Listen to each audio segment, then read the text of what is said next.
Good afternoon, everyone. This is the Office of Consumer Credit Commissioner's stakeholder meeting to discuss rule amendments on motor vehicle documentary fees. My name is Matt Nance, and I'm the OCCC's General Counsel. I'm joined by other members of the OCCC staff, including Commissioner Leslie Pettyjohn, Director of Consumer Protection Huffman Lewis, Assistant Director of Exam Operations Carl Hubenthal, Financial Examiner Che Baker, and our paralegals Ginger Harmon, and Nico Fisher, who are acting as our meeting organizers. We're holding this meeting through an online webinar, and I want to thank everyone for joining us. Getting input from stakeholders is a really important part of our rulemaking process, and these meetings help us make sure we produce the best rules possible.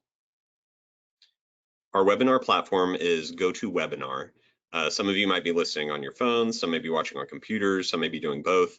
For those of you watching on your computer, there's a questions window where you can submit comments to staff. If you have technical questions about using the webinar, you can type them in, and Ginger and Nico will try to answer those. We're discussing a pre-comment draft of rule amendments that's available on the OCCC's webpage for recent and upcoming rules. On that webpage, you can see the draft rules by clicking the link for motor vehicle documentary fee rule. If you have any comments on the rule amendments, you can go ahead and type those in at any time, and I'll be getting to those in just a few minutes. And if you're on a computer with a mic, there's a function allowing you to raise your hand, and then we can let you make a comment verbally. These rule amendments deal with motor vehicle documentary fees for retail installment transactions under Chapter 348 of the Texas Finance Code. Motor vehicle dealers can charge a documentary fee, or doc fee, in motor vehicle retail installment transactions under Section 348.006 of the Finance Code. The doc fee is intended to compensate the dealer for costs incurred in complying with the dealer's legal responsibilities in handling and processing documents relating to the sale of a vehicle.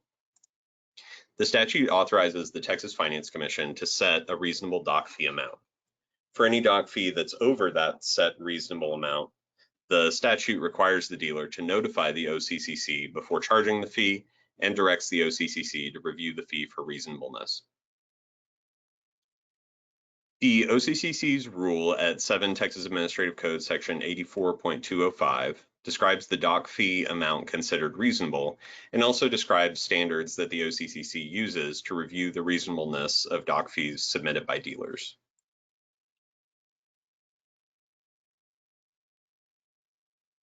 These amendments would adjust the doc fee amount considered reasonable under the rule at Section 84.205.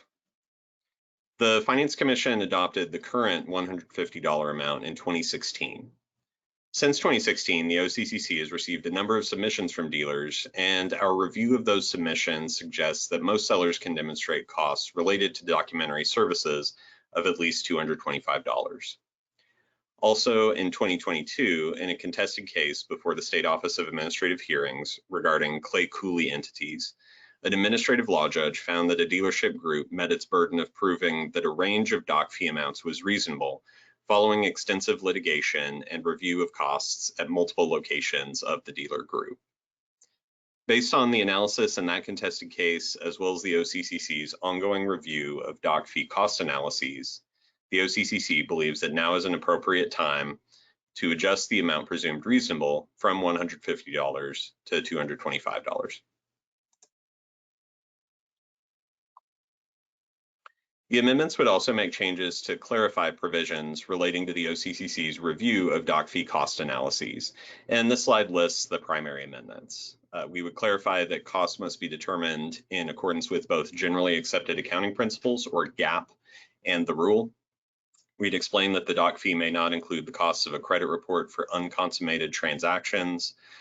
We'd explain that the doc fee may include the cost of only one written contract for the sale of the vehicle. Typically, that's going to be either a buyer's order or the non-credit related parts of a retail installment contract, but not both. This is intended to be consistent with two general concepts that are already in the rule. First, the doc fee shouldn't include costs specific to credit transactions. It should be costs that arise in both cash and credit transactions. And second, the doc fee should include only legally required costs, and legally you would need only one written sales contract to sell the vehicle. We would specify that if you include facilities costs in the doc fee, that can't include costs incurred while the dealership is closed or for additional areas like break rooms and bathrooms not involved in processing documents. The draft also includes some additional technical corrections, including removing a reference to the VTR 136 form, which we understand is no longer used, as well as updated references to rules of the Federal Office of Foreign Assets Control, or OFAC. So that's the summary of the draft amendments. Here's a proposed timeline for the rule amendments. You can see that we're requesting informal pre-comments by this Wednesday, January 31st. We intend to propose the amendments at the Finance Commission's February 16th meeting. There would be an official comment period during the month of March. We'd present the rule for adoption at the Finance Commission's April meeting, and the rule would be effective in May 2024. This is, of course, a tentative timeline, and all of this is subject to the Finance Commission's approval of the rules. So with that, I've summarized the rule action, and I will open things up to comments on the rule amendments. Again, there are two ways to provide your feedback through this webinar. First, you can type your comment out and send it to us through the webinar's question feature, or if you're on a computer with a mic, there should be a function allowing you to raise your hand. Also, if you have a longer written question, feel free to type in a quick message into the question field and go to webinar explaining that you have a longer message, and we can give you some time to type out the longer message.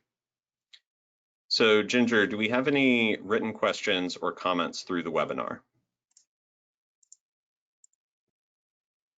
No, we don't have any at this time. No comments or hand raises.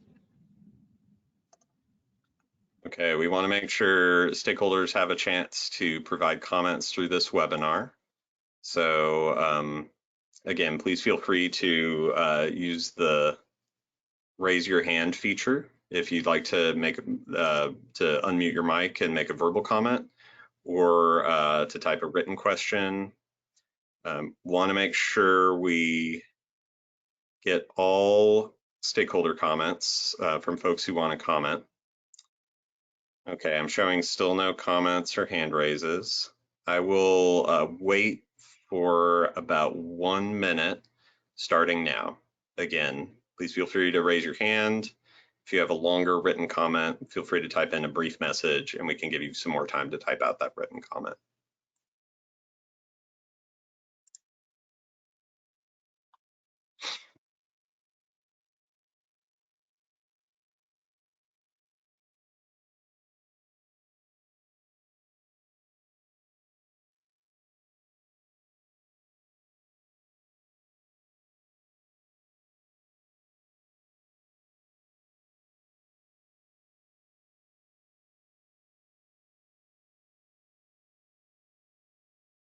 Okay, we have a hand raise from Gerard Myers. Ginger, could you unmute Gerard Myers?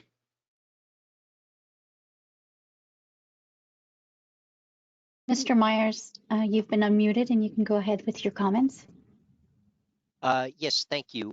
My question is, you said the timeline, pardon me, is tentative. Would that mean that it would be assuredly later than May of 2024, or is there potential for it to go into effect if approved before May? Okay, so the question was, is there a possibility of it going into effect before May? I don't think that's going to happen. Typically, these rules need to be proposed in one meeting of the Finance Commission and adopted in the next meeting. And the next two meetings are scheduled for February and April. So just because of the timeline and the applicable administrative requirements that govern rules, I don't really see this rule going into effect before May. And like I said, the timeline is subject to the Finance Commission approving proposal and adoption of the rules. It's they're the ultimate body with rulemaking authority to approve the rules. So hopefully that answers the question. Yes, thank you. Okay. Any other hand raises or written comments?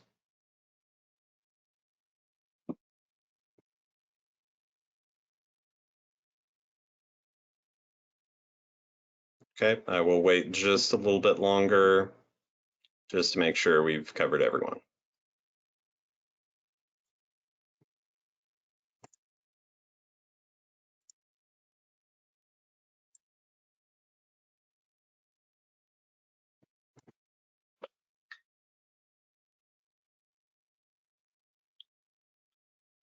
Okay.